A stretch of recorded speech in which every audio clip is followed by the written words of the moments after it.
How many people here have been to more than 20 or 50 rallies? Wow, that's a good number. Another question, how many people here record when everybody's up here every time? Got some work to do. Well, today is the day that I ask you to become the media. I ask you to turn on your phones while each speaker comes up here and post their speeches on social media pages. The only way that we can get the word out about the incredible content coming out of these rallies is if we, the people, get the word out about what's happening here. Otherwise, we're just preaching to the choir. So please take out your phones and let today be the day that we flood the internet with the credible messages coming out of Kelowna. And I've got a big message for you today.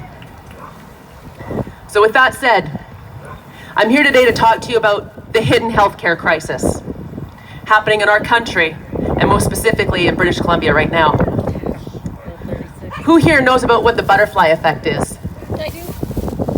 It's when a butterfly can flap its wings on one side of the world and it can literally be felt as a typhoon on the other side of the world. And little things like that, you can have such a huge impact around the other side of the world without even knowing it.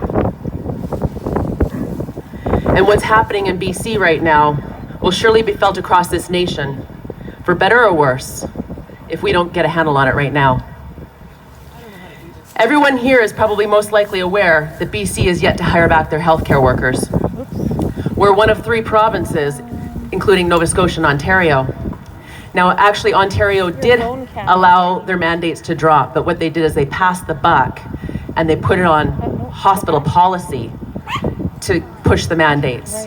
And so those healthcare workers, I think there's one hospital that's actually allowed their unvaccinated healthcare workers to come back in, but everybody else has pushed the policy, passed the buck, and they're not allowed to be back to work either. But what's different about BC though, is how not only are we negating to match what most of the rest of the country is doing, but Bonnie Henry just doubled down in her most recent public health order, claiming that the unvaxxed are still more harmful than the vaccinated, and that the unvaccinated will still not be hired back, and exemptions of any sort will still not be accepted. Additionally, with Bill 36 looming, and the first reading passing over the course of a weekend with the slight of Adrian Dix's hand, anyone in healthcare, meaning your chiropractor, your acupressurist, your naturopath, your GP, if they've got a private practice, and if they don't agree with the newly mandated vaccine du jour, and if they provide misleading information that's not in alignment with the government, these healthcare workers will risk delicensing and face up to $200,000 in fines and up to 6 months in jail if they step out of line. We stand to lose another wave of healthcare workers soon if the next readings pass as easily as the first did. Here's where it gets interesting though. I said I'll tell you a few things that I've learned in the last little while. The BC government has told the public that only approximately 2,500 healthcare workers were let go, when in fact that number is well over 10,000 healthcare workers. Many of them took early retirement, and the government and the media are deliberately not reporting the actual statistics. But thanks to whistleblowers, we have the actual numbers. Just to put this into perspective, 10,000 healthcare workers is more than enough people to staff 1.5 regional hospitals in places like Kamloops and Kelowna.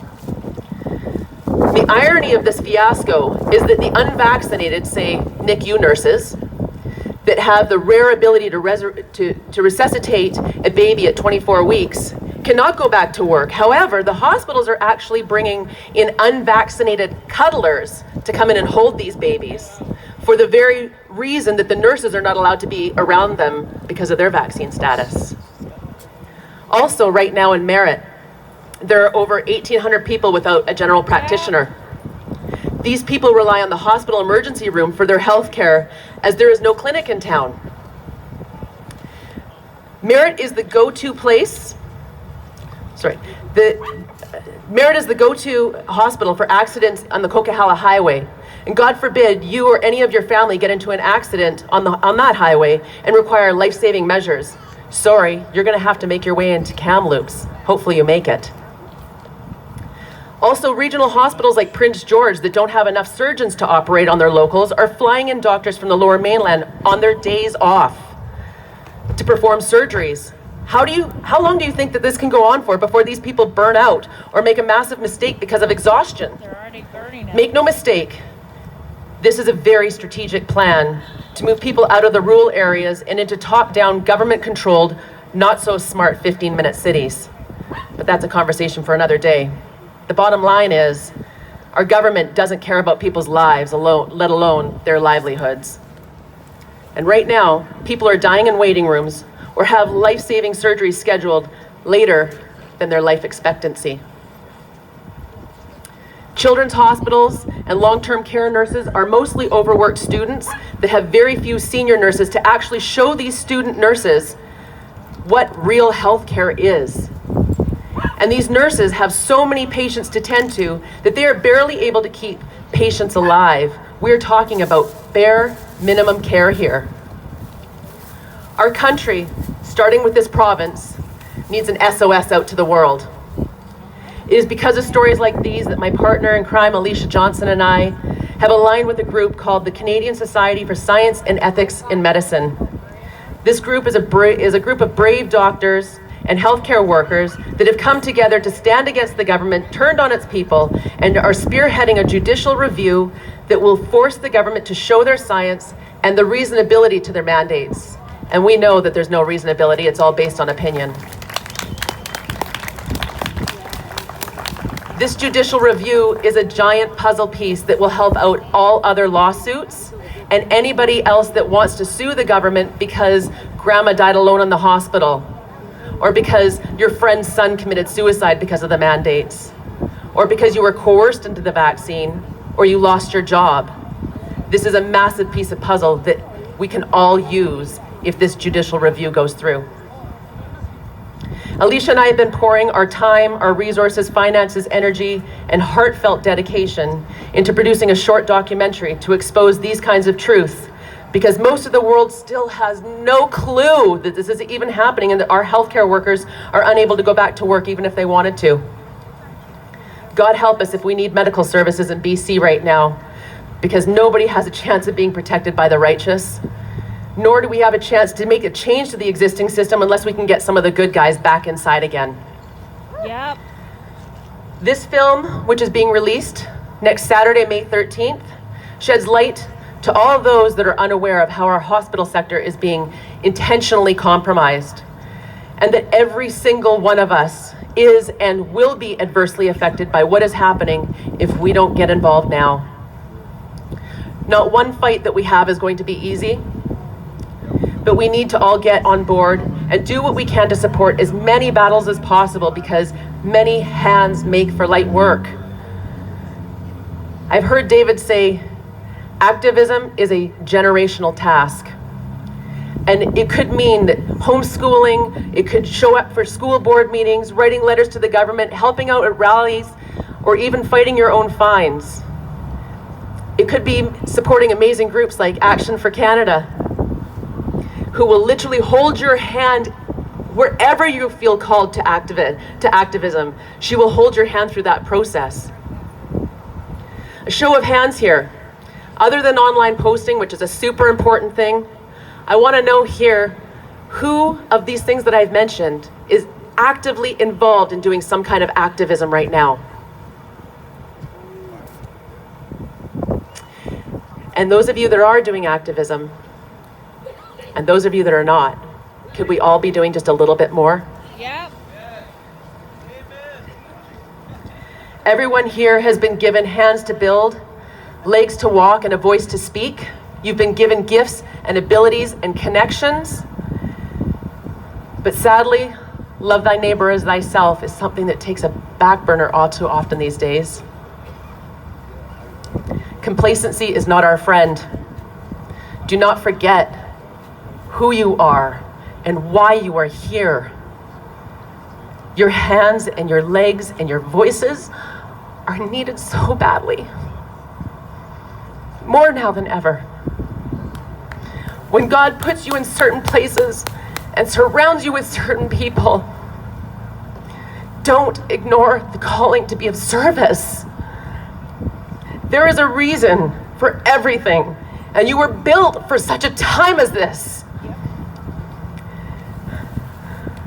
All these people in this group all want the same thing as you. And we lighten the load for others when we step into our true nature to be of service. And through this, we will move mountains. So I'm here asking you all to please use your hands and your legs and your voices and your connections to help us bring awareness to what is happening in BC so that we can get our BC healthcare workers back to work. Woo! We're here for a reason, and it's not to stand by while others bear the burden alone. Never in a million years did I ever expect to be doing the things that I've been doing over the last 3 years. Like raising funds for Action for Canada or the CSSEM.org. But here I am, giving these organizations everything I've got, because at the end of the day, every small little thing that we do has a butterfly effect and can make insurmountable difference in ways that we cannot even imagine. So at this point, please join Freedom Rally World to share this video with everyone when it comes out, because it is got a flavor to it that has not been, it's a story that's not been told before. It brings the humanity back into it. It brings the feelings back into this, which I think has been sadly been missed. We're hosting the premier watch party in North Vancouver on May 13th for anybody that might like to come out. But we'll also be doing a live stream on Freedom Rally World Facebook page. And that's where you can find everything that we're doing, including selling tickets to an amazing tribute concert on May 27th in Surrey. And it's the Awake producers that are holding this, and it's for Elton John and Billy Joel. Tickets are only $40 on the CSSEM.org, and 100% of the proceeds these producers are giving us to give to this organization to fight this judicial review. And just in closing, people don't wake up or often get involved until they have been hit in their pain point. And this short film is going to do exactly that. So if you feel called to support these doctors, I'll be passing around a box for donations, and your help and support would be very, very much appreciated. And remember, complacency is not your friend. Please don't ever stop advocating for truth. Get involved with groups like Action for Canada, and don't hold back from selflessly sharing your gifts and abilities to the world. God bless.